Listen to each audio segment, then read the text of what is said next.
Assalamualaikum warahmatullahi wabarakatuh. Izin memperkenalkan diri, saya Ratna Nurfadilah dari 11 MIPA 5. Sebelumnya, saya di sini akan sedikit menjelaskan tentang tsunami.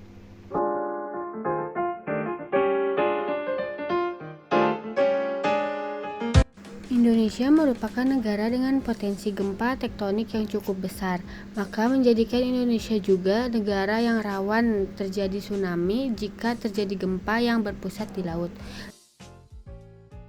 Tsunami berasal dari kata su yang berarti pelabuhan dan name yang berarti gelombang. Jadi tsunami diartikan sebagai gelombang yang menyerang pelabuhan atau daratan. Tsunami disebabkan oleh adanya perubahan atau deformasi pada dasar laut.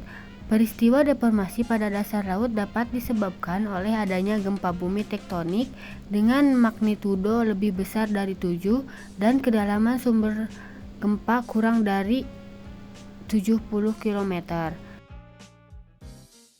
Letusan Gunung Merapi di dasar laut,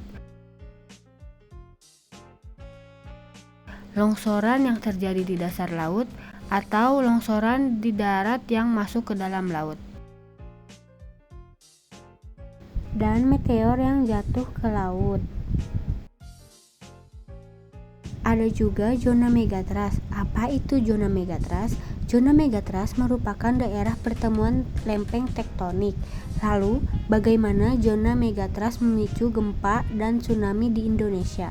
Pergerakan penunjaman lempeng Samudra Indonesia-Australia ke bawah lempeng benua Eurasia terkunci di bidang kontak antar lempeng. Hal ini menyebabkan terjadinya akumulasi medan tegangan atau stres bantuan sampai pada batas elastisnya. Selanjutnya terjadi patahan dengan tiba-tiba yang dimanifestasikan sebagai gempa kuat dan dapat memicu terjadinya tsunami. Ada satu sumber gempa yang terlupakan, yaitu autorizon. Bukan hanya sumber gempa subduksi, lempeng autorizon atau sumber gempa di luar zona subduksi juga sebagai ancaman gempa kuat yang berpotensi menimbulkan tsunami. Ketinggian tsunami di laut relatif lebih rendah namun memiliki kecepatan yang sangat tinggi.